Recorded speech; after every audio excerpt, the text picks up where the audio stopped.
Qu'est-ce qui se passe quand un cycliste essaye de faire de la course à pied? Mais écoutez, c'est ce qu'on va essayer de découvrir ensemble dans cette vidéo. Alors pour ceux qui ne me connaissent pas encore, je suis coach, je suis athlète de très bon niveau en vélo, j'ai fait les championnats du monde, j'ai eu l'honneur de porter les couleurs de la France. Dans un mois, je viens d'inscrire au semi-marathon de Toulouse. Est-ce que je vais me blesser? Qu'est-ce que je vais apprendre à l'occasion? Qu'est-ce que je vais pouvoir apprendre et répercuter sur mes clients, mes athlètes que j'entraîne? Allez, let's go! En gros, à la course à pied, je sais que je vais apprendre énormément de choses. Alors, c'est des choses que je vais pouvoir appliquer dans ma vie, on va dire, personnelle, sportive pour moi-même, mais aussi auprès de mes clients. Et je sais que autant, en fait, ce qui est bizarre, c'est que autant j'ai beaucoup de connaissances théoriques sur le monde du vélo, le monde de la science du sport de manière générale, la course à pied, c'est quelque chose, c'est une autre bête, c'est très différent. Et je sais que je vais faire des erreurs. Alors, quelles vont être ces erreurs? Comment est-ce que je vais m'adapter? Et surtout, comment est-ce que je vais éviter la blessure? Ça, pour moi, c'est ces 3 points qui sont vraiment importants, surtout le dernier. Et surtout, comment est-ce que je vais pouvoir prendre du plaisir pour le dernier jour, pour ce semi-marathon de Toulouse. Et quelque chose de super appréciable d'ailleurs en course à pied, c'est la simplicité du setup. En termes de matériel, c'est très simple. La seule chose que je vais garder, c'est mes lunettes de vitesse que je garde de mon vélo. Mais sinon, une paire de baskets, des chaussettes, un short, un t-shirt, une montre GPS. Et voilà, on a juste à les enfiler et on peut partir courir.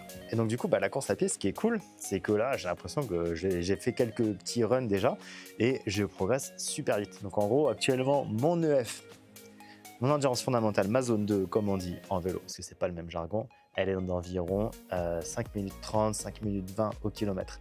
Et je vois bien que on a une économie de course, donc l'efficience qu'on a en termes de course à pied, c'est super important. Et là, je vois bien que chaque semaine, je progresse et qu'en fait, mon moteur, le cœur, on va dire le moteur aérobique, il reste le même. Je progresse pas de semaine en semaine. Par contre, j'arrive à courir plus rapidement juste parce que mes tendons, ils arrivent à se faire au geste de la course et du coup, je gagne en efficience, j'arrive à être plus rapide. Je pense que je vais essayer d'aller rencontrer des gens, d'aller demander des avis sur ma foulée, sur ma technique de course pour essayer d'aller plus vite encore et surtout d'y aller de manière beaucoup plus safe. Et vu que je me rendais compte que quelque chose clochait dans ma foulée, lors d'une sortie gravel, j'ai demandé des conseils à mon très bon ami Vincent parce que lui, il a beaucoup plus l'habitude de courir que moi. J'ai une demande pour toi. Est-ce que tu accepteras d'être mon coach? Oh là là. Ouais, mais je sais pas coacher moi. Surtout sur la partie technique. Parce qu'en fait, le truc, c'est moi, je sais que je sais pas courir. Attends, c'est quand la course? C'est dans un mois. Ouais, t'as un mois. Je suis dans la merde ou pas? Ça va, ça va. Non, en vrai, le premier truc qui peut être sympa, c'est vraiment à faire. En fait, au début, on se dit, mais on a l'air d'un débile, c'est faire les gammes. Moi, je me dis, putain, je sais pas faire des gammes, on a l'air un peu con. Il y en a toujours qui savent pas le faire. Mais faire des gammes, donc c'est-à-dire des petites montées de genoux, des talons-fesses, des trucs comme ça t'apprend justement à avoir le mouvement à lever. Mais vas-y, montre-moi ta foulée pour voir. Ok. En plus, j'ai commencé à se foutre de ma gueule en plus. En plus, avec le super casque, ça fait. On dirait une poule. On dirait vraiment une poule quand tu cours. Je suis désolé, mais. Je cours comme ça là. En plus. Pas de bruit, t'as vu? Parce qu'en gros, moi, l'impression que j'avais, et du coup, tu viens de me dire l'inverse, toi, Vincent, c'est que je me disais, plus mon pied il reste proche du sol, tu vois, plus il est ras du sol, moins tu dépenses d'énergie à le monter, tu vois, à chaque fois en fait. Ouais, mais le truc, c'est que l'idée, c'est qu'il faut aller chercher finalement loin. Alors ça dépend en fonction de ta vitesse. Mais quand on a tous fait l'école, par exemple, du sprint, en fait, on te dit en sprint, si je veux courir, tu vas chercher le plus loin devant, tu auras les sprinters, ils vont chercher le plus loin devant pour accrocher, pour pousser. Bon, quand on va faire quand même un semi ou n'importe, on va pas chercher des pieds. Il fallait trouver ce semi, il fallait chercher quand même un peu plus en avant. Et comment on va aller chercher? Ça va quand même être en levant le pied. Parce que si tu mets du sol, en fait, tu vas pas suffisamment utiliser l'énergie des jambes, du rebond, il y a des choses. C'est compliqué, je comprends rien ce qu'il me dit. Bon, après, c'est pas facile. Je cours comme une poule, je putain rien. Non, mais ça va, il faut courir, il n'y a pas de foulée parfaite après, il faut courir. Pour pratiquer, ça met des années. Mais c'est comme les chasseurs en fait. Il n'y a pas de foulée parfaite, il n'y a pas de bonne ou de mauvaise foulée. Il n'y a pas de bon ou mauvais forgeron. Voilà, tu vois, le bon runner, il court, ouais, il court mal, tu vois. C'est un mauvais runner. Par contre, le bon runner, tu vois, il a une bonne foulée. Ouais, oui, c'est un bon runner. Ouais, après, tu regardes. Bon, vous voyez, c'est plus que confus pour moi. Je comprends pas vraiment ce qui se passe, ce qu'il me dit. Allez, la seule solution, franchement, ça va être de mettre ça en application. À Toulouse, on est quand même vachement bien équipé, vachement bien fourni. Ça, c'est quand même la différence, je trouve, par rapport au vélo. C'est que s'il y avait un vélodrome comme ça à Toulouse, il n'y en a pas. Je n'aurais pas accès de toute façon. Donc là, ici, en running, quand même, franchement, c'est quand même les infrastructures, c'est plutôt agréable. Et le plan du jour, c'est de faire des gammes. Alors, on m'a dit. Mon ami Vincent m'a dit tu sais pas courir, je lui fais confiance. Apparemment je pense que je suis vraiment trop verrouillé et j'ai les pieds vraiment qui viennent frotter comme ça au niveau du sol. Donc ce que je vais faire, il m'a dit tu te filmes. Pas un souci pour moi. Et à partir de là, tu contrôles et puis après tu améliores. Donc je vais essayer de faire des gammes. D'abord, juste, je vais passer devant la caméra en courant normalement. Vous moquez pas trop, s'il vous plaît, soyez indulgents.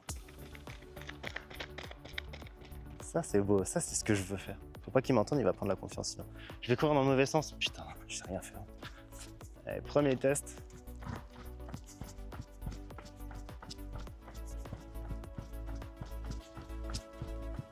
Non, c'est bon, je pense que je me suis suffisamment ridiculisé. J'ai essayé de faire des gammes, donc sauter. Qu'est-ce qu'il m'a dit? Après, à terme, il y aura des exercices de pliométrique. On vient vraiment essayer de sauter le plus possible. Donc, je crois que ce que je fais, c'est que je fais trop traîner mes pieds le long du sol pour avancer. Donc ça, apparemment, c'est pas bon. Donc du coup, il faudrait imaginer qu'il y a une barre en métal, un peu comme un obstacle, qui sortirait de ma cheville à la hauteur, et que du coup, chaque pas, il faut passer par-dessus la cheville, enfin pour éviter un peu de tomber en se prenant les pieds dans la barre qui sort de la cheville. Très théorique. Je sais pas quoi faire de mes bras, c'est terrible. Ça, en vélo, c'est facile, on tient le guidon. Qu'est-ce que je fais de mes bras? Waouh. Je vais les garder dans une position assez neutre. Ok, je vais juste faire des gammes comme ça. Ok. J'ai aussi vu qu'il faut vraiment, l'idée c'est pas de se pencher au niveau de la hanche pour aller plus vite, on ne pourrait pas courir comme ça. C'est vraiment articuler au niveau des chevilles, donc vraiment juste faire un peu Michael Jackson, se laisser tomber et à partir de là juste commencer à courir. Oh, ça marche. Oh, j'ai senti quelque chose. Ok, j'ai vraiment senti quelque chose, c'est ouf. Waouh. Je suis ridicule. Je sais pas courir. C'est terrible, on croit tous qu'on sait courir. Mais en fait, on sait pas du tout.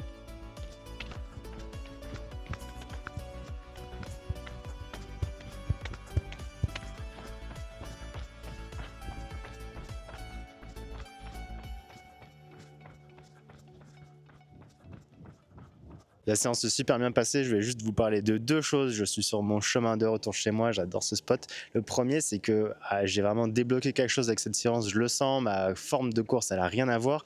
Par contre, j'ai commencé à avoir des crampes au mollet et ça tire de fou. Donc je pense que c'est pas possible de courir 21 km sur la pointe des pieds. Je pense que je dois essayer de faire quelque chose de mal. Il faudrait que je me renseigne. Et le deuxième point, c'est pourquoi est-ce que je choisis alors comme distance le semi-marathon. Je pense que 5 km, ça passe vraiment trop rapidement, 10 km aussi. C'est des distances sur le talent, j'ai envie de dire, en tant que cycliste, on peut les faire. Moi, je voulais vraiment savoir ce que ça donnait une course de running, une course à pied, qu'est-ce que ça donne en compétition, cette discipline, ce sport. Et du coup, le semi-marathon, il s'est un peu imposé pour moi parce que le marathon, je me dis, c'est trop long, trop de risques de se blesser. J'ai la caisse en tant que cycliste, mais j'ai pas les articulations, les tendons et tout ça qui sont développés. Donc ça marcherait pas. Du coup, le semi-marathon, il s'est imposé à moi. Je me suis dit, ça va être représentatif. C'est long, c'est quand même très long. Il y a moyen d'exploser si on part trop vite. Donc il y a vraiment un effort de gestion. Et en plus de ça, il y a un vrai effort de course à pied, de venir gérer la foulée, la forme, l'efficience, ainsi de suite. Je pense que demain, je vais marcher en canard d'ailleurs, avec la séance d'aujourd'hui. Ah là là là, vraiment, je ne croyais pas si bien dire. Et d'ailleurs, ce moment-là marque un moment d'inflexion dans une phase un petit peu négative dans ma pratique du running. Vous allez voir. Il y a un truc de fou avec la course à pied qui est que j'ai beau faire que quelques entraînements par semaine à chaque fois, 3 sorties running par semaine, ça me matraque le corps, ça me le défonce. Alors qu'en fait en vélo, moi j'ai l'habitude de rouler quasiment tous les jours, je sais pas, 15h, 20h semaine de vélo, ça passe allègrement. Et en running, c'est juste ça me démonte et j'ai une fatigue générale qui est très importante. Après j'ai fait la course de 300 km, je pense que ça a dû bien taper dans les réserves. Et j'ai été malade ensuite. Donc, je pense que voilà, l'un dans l'autre, j'ai peut-être pas écouté du tout suffisamment mes signaux. Aujourd'hui, j'ai une grosse fatigue. Et là, je suis allé rouler un petit peu en vélo. Quel plaisir, franchement, j'ai l'impression de retrouver vraiment le naturel, quoi. Je sais pas, je peux mettre des watts, je peux rouler. De toute façon, déjà, en course à pied, au bout d'une heure, ça commence quand même à un petit peu à tabasser. Et là, quel plaisir de rouler, d'appuyer, de pas se prendre la tête et surtout de pas avoir l'impression de fatiguer, quoi. Donc Je suis en train de me demander pourquoi est-ce que je m'essaye juste à la course à pied alors que j'ai déjà mon sport. Mais bon, après c'était un petit peu ça l'idée du challenge aussi, c'était quand même d'aller découvrir quelque chose de nouveau et de se pousser. En tout cas, ce qui est sûr, c'est que quand on se pousse, on se fatigue. Et là, ça c'est vraiment la leçon que je suis en train d'apprendre et je la sens dans mon corps, dans ma chair. Et en un clin d'œil, ces 3 maigres semaines d'entraînement se passent, se déroulent et je me retrouve juste avant la compétition. Ça, c'est bien un truc qu'on n'a pas en vélo, c'est 35 000 participants au départ d'une cyclosportive. Ouais, bah là, quand on est sur un semi-marathon, un marathon, bref, en running, les dimensions, c'est plus du tout les mêmes, c'est assez impressionnant. Bon, à part pour le Tour de France, nous, les cyclistes, on peut quand même rêver d'avoir une ville entière qui soit verrouillée, tout ça pour une course d'amateurs. Ça, c'est quand même assez génial, il faut le reconnaître. Le dossard, il est récupéré. Bon, vous voyez, je pense qu'on explique quand même. J'ai le dossard numéro 26 000 et quelques, c'est assez ouf. Le Capitole, le départ dans 48 heures, bah ouais, là c'est bon, ça se concrétise, c'est la dernière ligne droite. Et c'est le matin du grand jour, après une préparation courte mais épique, j'arrive pas à croire que j'y suis. Et si vous voulez le guide complet pour exploser vos performances le jour de votre objectif, le condensé de toutes mes années d'expérience avec les étapes pas à pas pour réussir sa préparation et sa nutrition, vous avez alors le lien en description pour le commander maintenant. Ok, objectif 1h37, c'est assez précis. 1h30 trop rapide, 1h40, on va voir. J'ai la caisse, mais j'ai pas le châssis pour dire, donc c'est un peu un moteur de F1 dans un châssis de 2 chevaux. Si vous me permettez l'analogie très flatteuse pour moi pour la Formule 1. Bon, 1h37, je scelle ma réponse dans une enveloppe, je la ferme, on verra à l'arrivée. Bonjour. Une expérience pleinement, un parcours qui a été révisé depuis l'année dernière, une logistique. 7000, vous êtes 37 000 et 17 000 sur le semi-marathon sur la Garonne. Je vous remercie chaleureusement de votre souci et j'aimerais ça.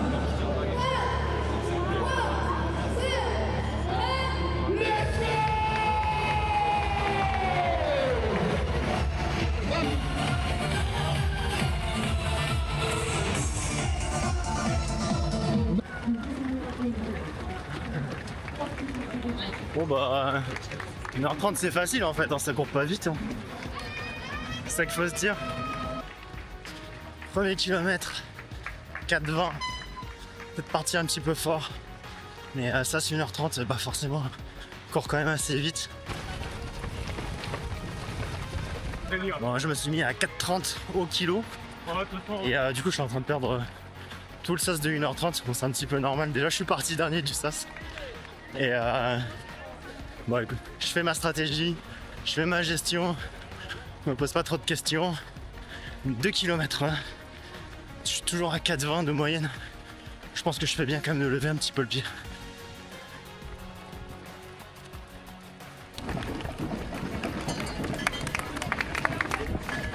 Bon, 4 bornes. Je cours toujours à 4,30. J'essaye de pas me faire avoir. L'expérience, je sais qu'il vaut mieux quand même regarder un petit peu sur la papate. Enfin, je dis ça, mais j'avais dit 4,45 de moyenne, je pense, pour le semi.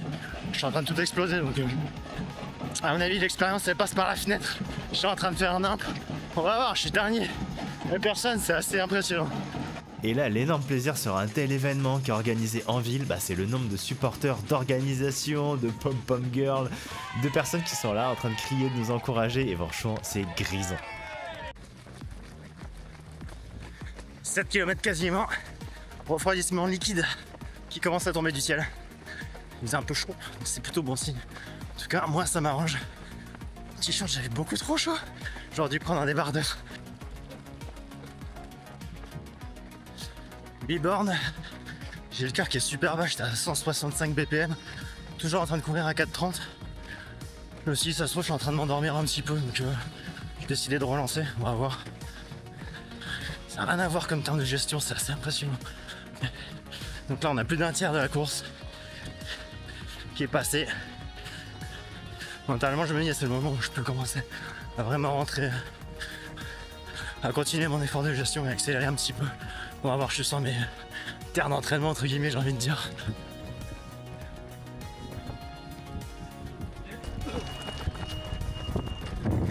« 10 km. Ouais, pour moi ça sonne la mi-course là. On va dire c'est bon ça. Je crois à 4,20. Mi-course. Allez, plein fer. Let's go. C'est un petit peu accéléré. Je cours à 4,10. 4,10 au kilo. Allez, ça c'est bien ça. Donc pour tenir un petit allure soutenue, on a dépassé la mi-course. C'est le moment d'y aller. J'ai l'impression que je suis passé dans le mal, c'est bizarre.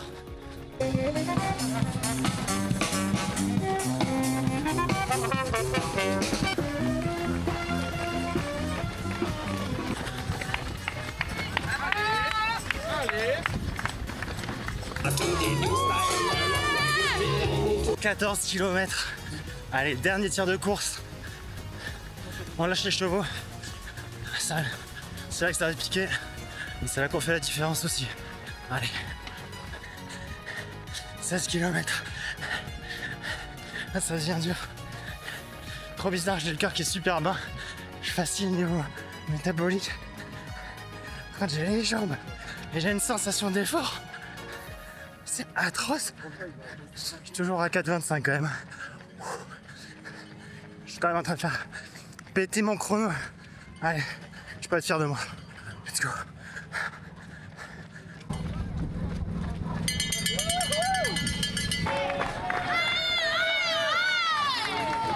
Les caméras. Je suis vraiment dans le mal. Putain. Ah, je suis à 4,45. Je suis en train d'exploser total. Il y a les gens qui me disent stop. Ouah, j'ai mal. J'ai mal.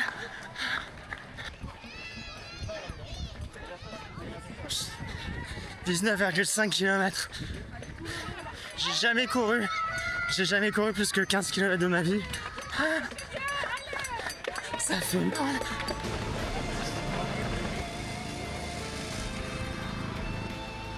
Là, il y a une flamme rouge encore sa pied aussi. Incroyable. Let's go. 1000 mètres. 1000 mètres.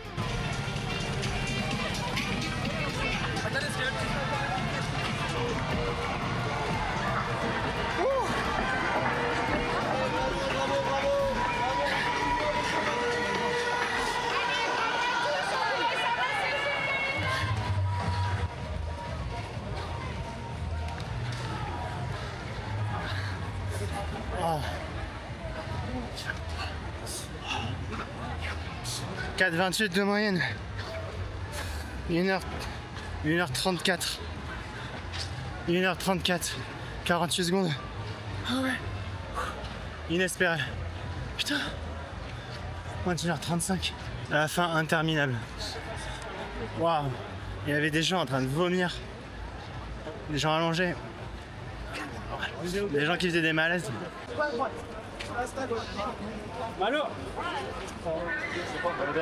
C'est une drôle d'ambiance quand même. Hein. Il y a des gens qui partent en brancard, en civière. Ouais.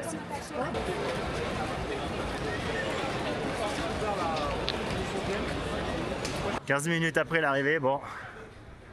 Ouais, jamais trop loin quand même d'un vélo. Alors, débrief à chaud.